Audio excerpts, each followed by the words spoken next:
YSR Congress party Emmiganur నియోజకవర్గ incharge శ్రీమతి బుట్ట రేణుక గారి భర్త, బుట్ట ఫౌండేషన్ అధినేత బుట్ట శివనీలకంఠప్ప ఆధ్వర్యంలో గతంలో మాచాని సోమప్ప బాలికల ఉన్నత పాఠశాలను సందర్శించినప్పుడు విద్యార్థినులు తమ సమస్యలను విన్నవించుకున్నారు. పాఠశాల వెలుపల ఉన్న షాపులు విద్యార్థినుల భద్రతకు ముప్పుగా మారాయన్నారు. కొంతమంది అల్లరిముఖలు అక్కడ గుంపులుగా చేరి బాలికలను వేధిస్తూ అసభ్యకరమైన వ్యాఖ్యలు చేస్తున్న విషయం వెలుగులోనికి వచ్చింది. ఈ సమస్యను సంబంధిత అధికారులకు ఇప్పటికే పలుసార్లు తెలియజేసినప్పటికీ ఎటువంటి చర్యలు తీసుకోలేదు. విద్యార్థినుల భద్రత దృష్ట్యా అవసరమైన చర్యలు తీసుకొని షాపులను తొలగించాలని మున్సిపల్ కమిషనర్ను పట్టణ సీఐని కోరామని తెలిపారు.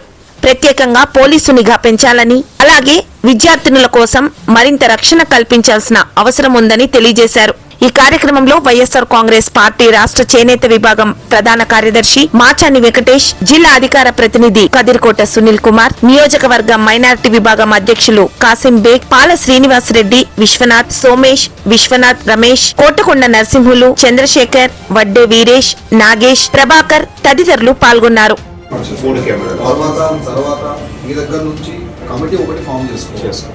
అంటే ఆ కమిటీలో ఎవరు ఉన్నారంటే ఆ విగ్రహానికి చూసుకోవడానికి కొంచెం ఎవరో ముందుకు రావాల్సి వస్తారు. సో వీక్లీ వన్స్ చూసుకోవడమా, మంత్లీ వన్స్ చూసుకోవడం అని చెప్పేసి ఎవరు ముందుకు వచ్చి వాళ్ళు కొంచెం దానికి లయబిలిటీ తీసుకోవాలి, రెస్పాన్సిబిలిటీ తీసుకోవాలి. 3 కెమెరాస్ అంటే ఆల్ డైరెక్షన్స్ లో 3 రోడ్లు ఉన్నాయి కదా, 3 రోడ్లు కవర్ అయ్యే విధంగా మీకు కావాలని బయట చెప్తాను. వేరే పేర్లు మీకు కొంచెం అమౌంట్ కూడా తగ్గించి ఇస్తారు. అది for sake of public, for sake of statue కూడా ఇష్యూస్ జరిగినప్పుడు మనము వేరే నిర్దేశానికి అవకాశం క్లారిటీ ఉంటుంది. 100% ఓకేనా.